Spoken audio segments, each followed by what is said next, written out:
Morre o filósofo alemão Habermas, Jürgen Habermas, aos 96 anos. Eu quero, nesse vídeo, falar por que ele é tão importante para a história da filosofia, por que ele é tão importante para mim e, consequentemente, por que ele pode ser tão importante para você. Meu nome é Vitor Lima, eu sou seu professor de filosofia de hoje e de sempre, e isto não é filosofia.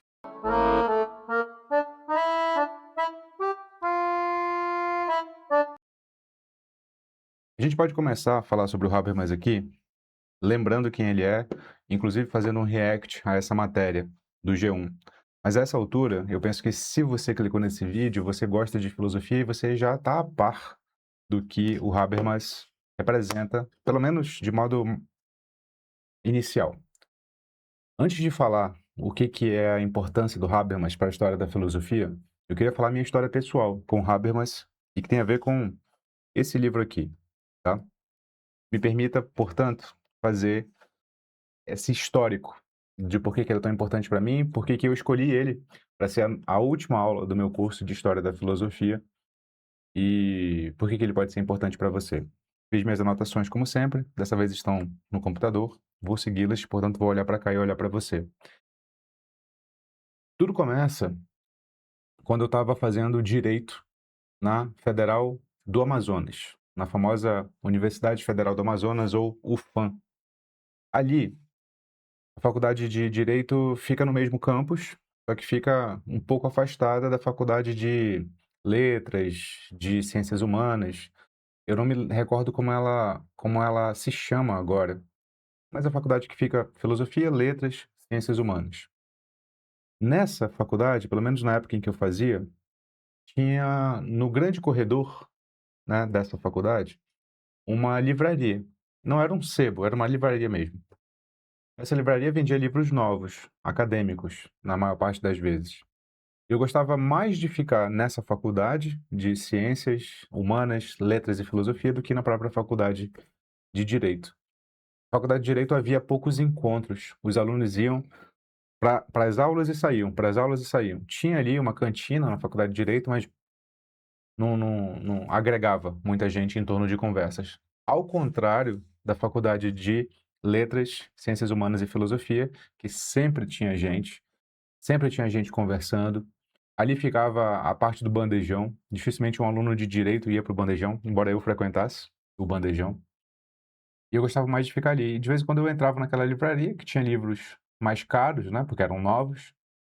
Mas eu gostava de entrar, que era um ambiente climatizado. Você sabe que no calor de Manaus, onde tem ar-condicionado, todo mundo entra, embora não houvesse muita gente ainda naquela livraria, com frequência. Mas eu entrava para me refrescar primeiro e, em seguida, para sentir o cheiro de livro novo.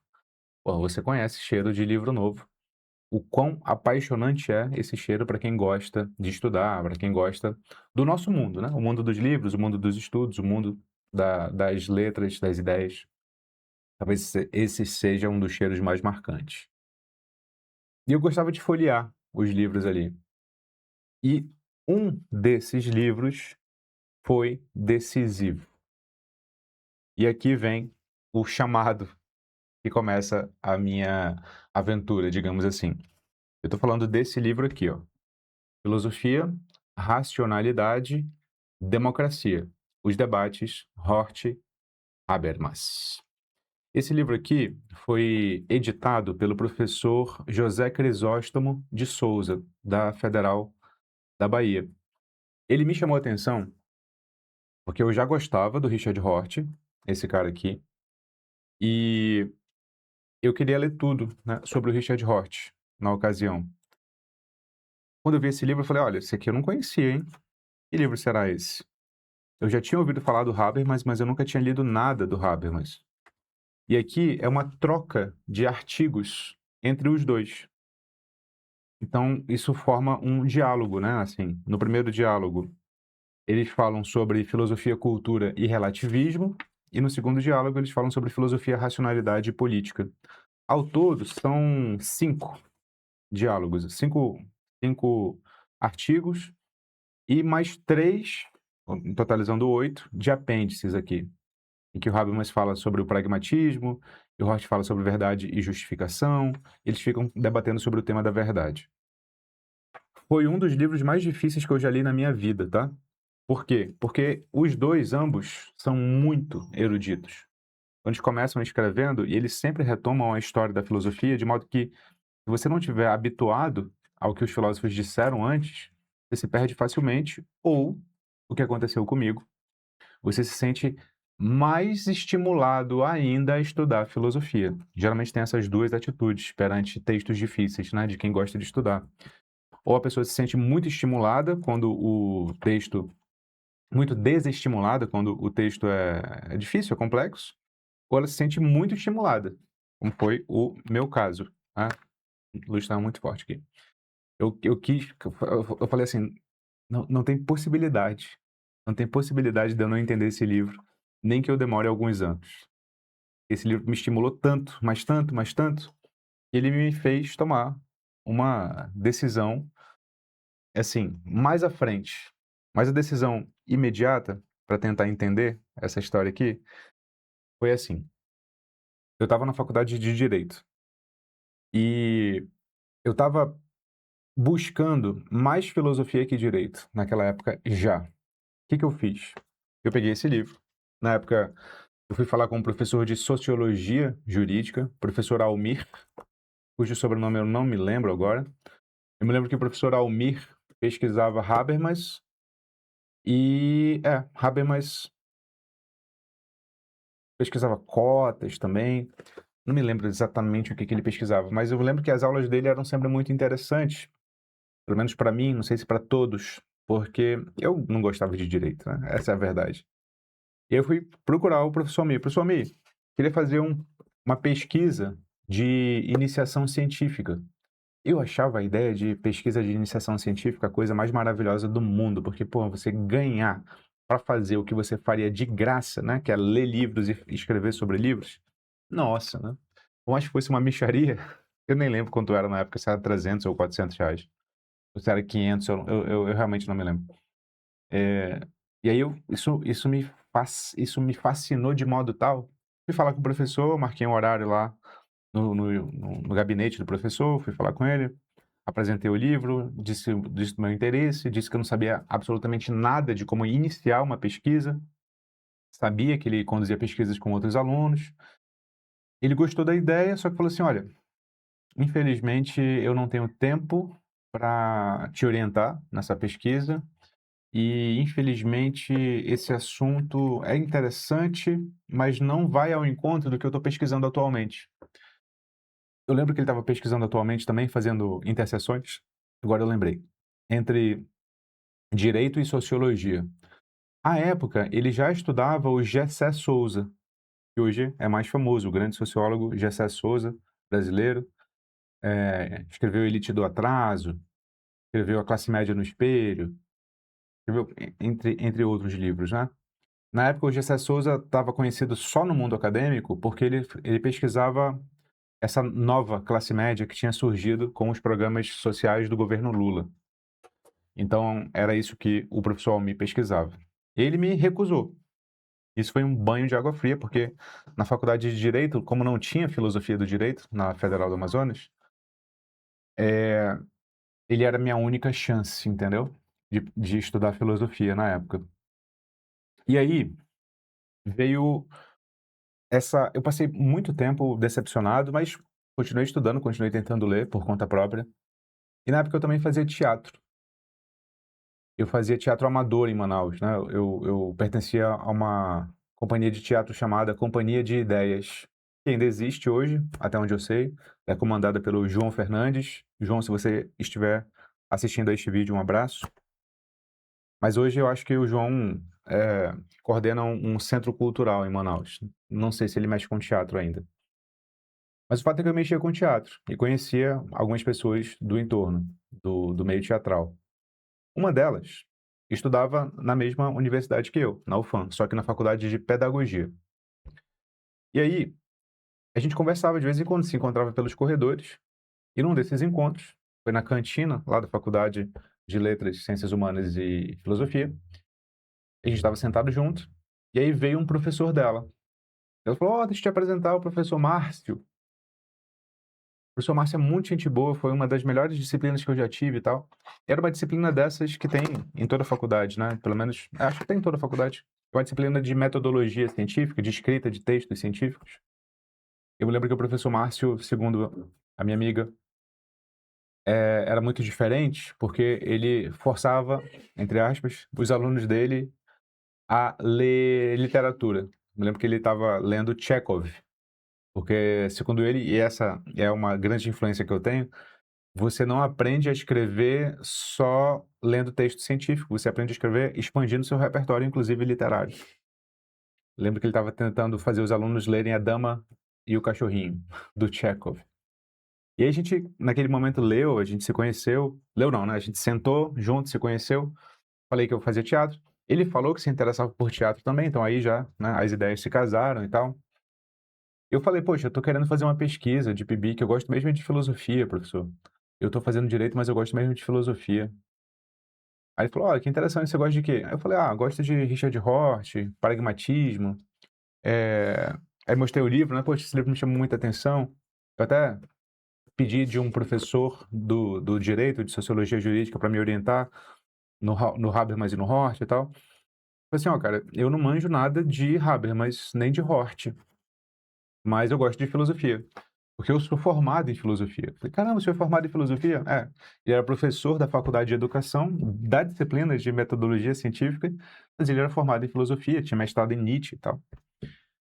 E ele falou assim, olha, eu gosto de filosofia. Se você quiser, eu te oriento. Eu falei, quê? Como assim você me orienta? Se você quiser, eu te oriento. Ele falou, até onde eu sei, não há nenhum impeditivo legal que um professor de outra faculdade oriente um aluno de outra faculdade. Aí eu falei, caramba! Minha cabeça completamente explodiu naquela nova possibilidade. E o fato é que eu fui fazer PIBIC, né? Pesquisa de Iniciação Científica, Programa de Iniciação Científica com o professor Márcio Jesus Vieira Bernardo. Professor, sou eternamente grato ao senhor por ter me dado essa oportunidade. E aí eu fiz completamente já longe do Habermas, né? Porque o Habermas tinha sido a ponte que tinha me ligado ao direito, como professor de sociologia jurídica, como o professor Márcio não tinha vinculação com o Habermas, eu fui fazer só sobre Hort. Eu me lembro que esse PIBIC foi sobre a noção de Hort sobre a teoria da verdade como correspondência, né? É um termo muito técnico, geralmente ele é mais compreensível para quem já faz filosofia há algum tempo, não é um termo para iniciantes, mas foi sobre isso, a noção de verdade e a compreensão do Hort sobre o debate em torno da verdade, que passa pelos diálogos com o Habermas aqui. Isso foi, assim, o ponto mais decisivo dentro da faculdade de Direito no meu passo em relação à filosofia, e começou com o Habermas, com esse livrinho aqui, ao acaso. Logo em seguida, eu consegui uma bolsa de estudos pela faculdade, pelo Banco Santander, para a faculdade de Salamanca, na Espanha.